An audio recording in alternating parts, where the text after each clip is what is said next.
মদ্যপ সরকারি বাসের চালক নিজেদের প্রাণ নিজেরাই রক্ষা করল যাত্রীরা। ঘটনাটি বুধবার সন্ধ্যায় বীরভূমের সদাইপুর থানা এলাকায়। মদ্যপ অবস্থায় বাস চালাচ্ছিলেন সরকারি বাসের চালক। জোর করে বাস থামিয়ে বাস থেকে নেমে পড়েন যাত্রীরা। পশ্চিমবঙ্গ রাজ্য সরকারের দক্ষিণবঙ্গীয় রাষ্ট্রীয় পরিবহন সংস্থার বহরমপুরের কান্দিকুলি থেকে দুর্গাপুরগামী বাসের চালক মদ্যপ অবস্থায় বাস চালাচ্ছিলেন। অভিযোগ যাত্রীদের। মাঝপথে দুবার দুর্ঘটনাও ঘটে। প্রথমে একটি পিকআপ ভ্যান এবং পরে একটি মোটরবাইকে ধাক্কা মারে বাসটি। বেগতিক বুঝে সদাইপুর থানা এলাকার চিনপাই পেট্রোল পাম্পের কাছে যাত্রীরাই বাস থামিয়ে বাস থেকে নেমে পড়েন। মারধর করা হয় বাস চালককে। খবর পেয়ে ঘটনাস্থলে সদাইপুর থানার পুলিশ গিয়ে পরিস্থিতি নিয়ন্ত্রণে আনেন। বাস চালককে আটক করে নিয়ে যাওয়া হয় এবং বাস যাত্রীদের সুরক্ষার ব্যবস্থা করে তাদের গন্তব্যে পৌঁছানোর ব্যবস্থা করে সদাইপুর থানার পুলিশ। নিতাই চক্রবর্তীর রিপোর্ট, নিউজ বার্তা। আচ্ছা, আপনি বাসে ছিলেন? হ্যাঁ, আমি বাসে ছিলাম। কি হয়েছিল ঘটনা? সবাই বাসে আছে।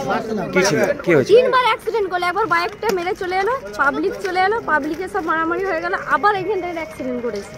যে আমরা সবাই ভয়ে নেমে গেলাম, বাস থেকে নেমে গেলাম। আমরা সবাই রয়েছে, এতগুলো যে লোক রয়েছে, তার অন্য জনগণ করছে না, ড্রাইভার তো কোনো মতেই মানে ই করছে না। ও বলছে না যাবে না, পারবো চালাতে, তাই সম্ভব? ড্রিঙ্ক করে রয়েছে, ড্রাইভার মদ্যপ অবস্থায় ছিল। হ্যাঁ, ড্রিঙ্ক করে রয়েছে, তো ড্রিঙ্ক করে ড্রাইভিং করছে, সেটা সম্ভব? আচ্ছা, কোথায় যাচ্ছিলেন আপনারা? আমরা যাবো পানাগড়। পানাগড় যান? হ্যাঁ। মানে আমার গাড়িটা খারাপ হয়েছে 10টার সময়। তো আমার গাড়িটা খারাপ হওয়ার জন্য আমার বন্ধু বান্ধব 10টা থেকে 5টা পর্যন্ত যে আমি সিঁড়িতে বসেছিলাম, মানে সিঁড়ি বাস স্ট্যান্ডে। তো ওরাই আমাকে একটু জোর করে খাই দিয়েছে। আমি এটা খাই না কোনোদিন। আমার 3 বছরের বাচ্চা আছে, আমার বউ আছে, আর মানে আমি 26 দিনে 26 ডিউটি করি। কোথায় যাচ্ছিলেন বাস স্ট্যান্ডে?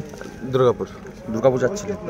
তা এতজন যাত্রী ছিল, মদ্যপ অবস্থায় আপনি গাড়ি চালাচ্ছিলেন, তো জীবনে তো তাদের একটা ঝুঁকি ছিল। সেটা অবশ্যই।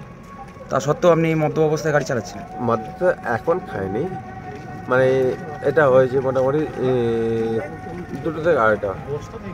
সেটা এখন মানে আমার মানে নিতে পারে না আমার শরীরে।